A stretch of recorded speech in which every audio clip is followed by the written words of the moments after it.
با سلام خدمت علاقمندان به طراحی صنعتی، نقش‌کشی صنعتی، به خصوص دوستان نرم افزار جومجیک دیسا. یه تاریخچه کوچیک و کوتاه از خدمتتون اول عرض کنید. این نرم افزار از ترکیب دو نرم افزار رابیت فرم و جومجیک هستش. در واقع جومجیک امتیاز شرکت رابیت فرم رو خرید و خروجی دو نرم افزار شد جومجیک دیزاین. حالا یک معرفی مختصر خدمتتون عرض میکنم از این نرم افزار و ضمن این که نحوه وارد کردن فایل های هلپ رو خدمتتون ارائه میدم. این نرم افزاری که در واقع برای اون قدرت رو داره که با اسکن های سه‌بعدی لینک بشه تو این محیط و به کمک این از خطات اسکن سه‌بعدی میگیره. بعدش به روی ابر نقاطی که از اسکن سه‌بعدی گرفتیم خروجی ابر نقاطمون رو اصلاح کنیم یا از این تیپ کارا و ابر نقاط رو در واقع تبدیل به مش کنیم. حالا که ابر نقاط اگر تبدیل به مش کردیم یک فضایی داری که ما میتونیم روی ابر مشمون در واقع تغییرات ایجاد بدیم. مثلا جای تارگت رو حذف کنیم یا مثلا اگه تریانگل بدی داره اونو حذف کنیم، مشمون رو اصلاح کنیم به یک مش بینه تبدیل کنیم. یک منوی دیگه داره به نام ریجن. این برای تقسیم بندی مش، همین تو تصویر این تقسیم بندی مش به سطوح ساده تره تا به کمک اونا بتونیم مدل سازیمون انجام بدیم. حالا معمولا ابر نقاط که ما میگیریم اگر خودمون اسکن نکرده باشیم و از کسایی این مش رو گرفته باشیم که در واقع که کار خدمات اسکن رو انجام میدن، معمولا الاین خوبی برای ما انجام نمیدن یا اونجور که دلخواه ما هست الاین رو انجام نمیدن. یک فضایی هم داره که ما میتونیم اون مش رو به خاص خودمون برای اون طوری که دوست داریم برای طراحی خودمون الاین کنیم. یک فضای الاینمنت هم داره. از این منو که بگذاریم، یک منو داره به نام اسکچ که معمولا در همه نرم افزارهای طراحی سالید، کاتیا، انجینیو، انیکس این فضای اسکچ هست. حالا خوبی که اسکچ جیومجیک داره اینه که یک اسکچ مش هم داره، یک اسکچ معمولی هم داره.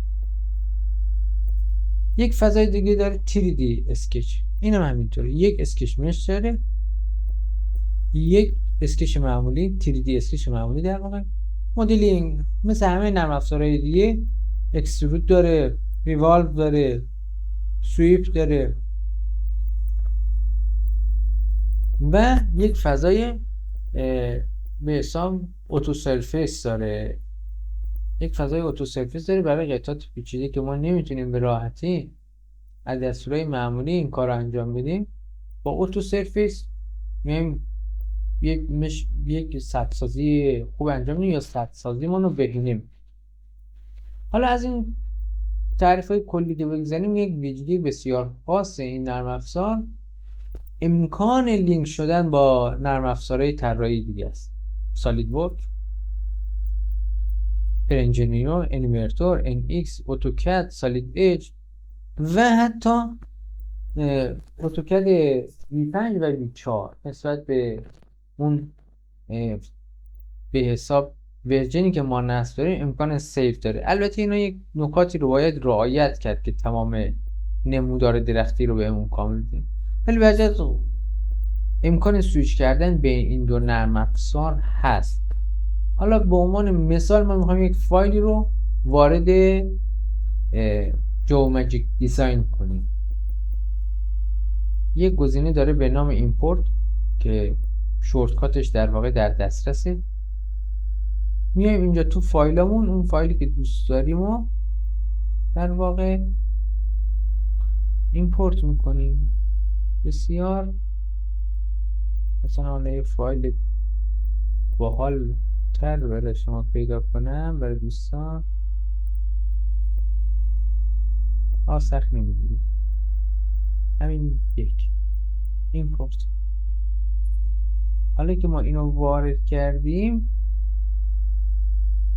در دو سمت این فضای گرافیکی ما دو تا نمودار درختی هست. یکی برای نشان دادن مراحل کاریمونه، این نمودار درختی. مثلا اگه ما بیایم روی این یک اسکچی بزنیم،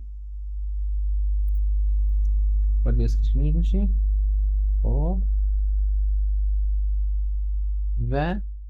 روی این، حالا من خیلی سریع و کلی خدمتتون عرض میکنم، اینا رو در ویدیوهای بعدی به طور کامل خدمتتون توضیح خواهم داد.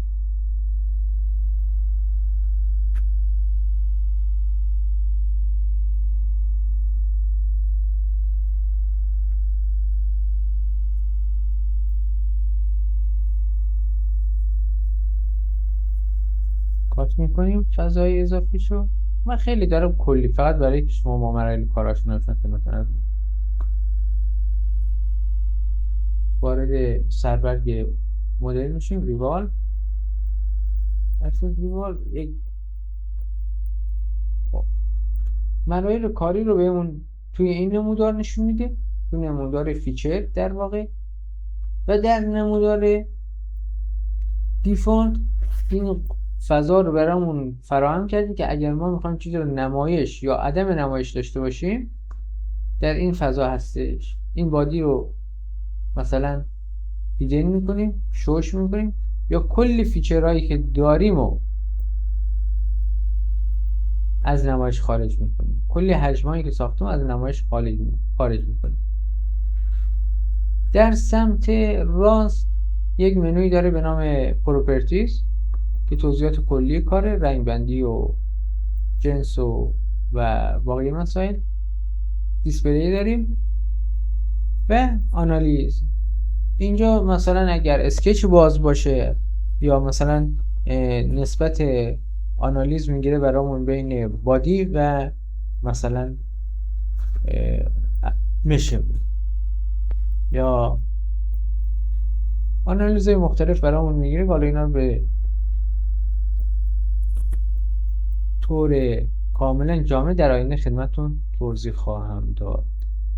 حالا اگر که برای آموزش هایی که یا ویدیوهایی که من خدمتتون ارائه میدم، معمولا برای اینکه ویدیو در دسترس شما باشه یا میذارم روی کانالی که داریم، یا این ویدیوهایی که در اختیارتون قرار میدم از فایل‌های خود هلپ در واقع کمک میگیرم. حالا نحوه استفاده از فایل‌های هلپ هم به این صورت که وارد منو میشیم، هلپ توتوریال، بعد توتوریال رو باز کنیم. اینجا یک توضیحات خدمتتون ارائه داده. در پایین صفحه این منوی کرکری رو میشه پایین، یک بیسیک کورس داره، یک ادوانس کورس. برای شروع خب ما از بیسیک کورس شروع میکنیم، میزنیم روی بیسیک کورس. این سری فایل هایی هست که نمونه توضیحات رو اینجا گذاشته، عکسای گذاشته برای راهنمایی و یک سری توضیحات ابتدایی داده. میایم روی این لینک آبیش کلیک میکنیم. بعد باز اینجا توضیحاتی که خواسته رو بیشتر گام به گام استپ به استپ توضیح داده، روی نکست کلیک میکنیم. بعد ایمپورت فایل، میبینیم این فایلی که اینجا هستشو در اختیارمون قرار میده. حالا اگر بخوایم میتونیم روی این سطح سازی رو انجام بدیم. مثلا توضیحات خودش داره، آمده ریویژن بندیش کرده. اول ایمپورت، ریویژن بندی و اسکچ کشیده، پلن‌ها رو تعریف کرده، اسکچ کشیده. اینجا یه توضیح که خدمتتون عرض کنم، این که برتری که نرم افزار جومدی داره نسبت مثلا به کتیا اینه که قابلیت ویرایش اسکچ در واقع سکشنی داره که از ابر نقاط میگیره. مثلا کتیا این همچین کاری رو نمیتونه انجام بده. کتیا بسیار نرم افزار قدرتمند و بسیار عالیه، اما این ویژگی رو نداره. اما بعضی جاها حتما ما مجبور میشیم که نرم افزار کتیا و جومجیک رو ترکیب کنیم. و یک خوبی دیگه، برتری که برای خود من داشت این بود که من مثلا سیستمم یکم ضعیف بود، واقعا مثلا توی موقع کار کردن با ابر نقاط کتیا اذیت میشم. اما در جیومتریک میبینین که چقدر سبک و راحت ابر و نقاط رو حرکت میده. این خب برای سیستمان که کم ضعیف تره و حالا هم که نرم افزارها خیلی سی پی یو برام میکشن، خب یه ویژگی بزرگیه. امیدوارم در آینده بیشتر در خدمتتون باشم. مراقب خودتون باشین. خدا نگهدار.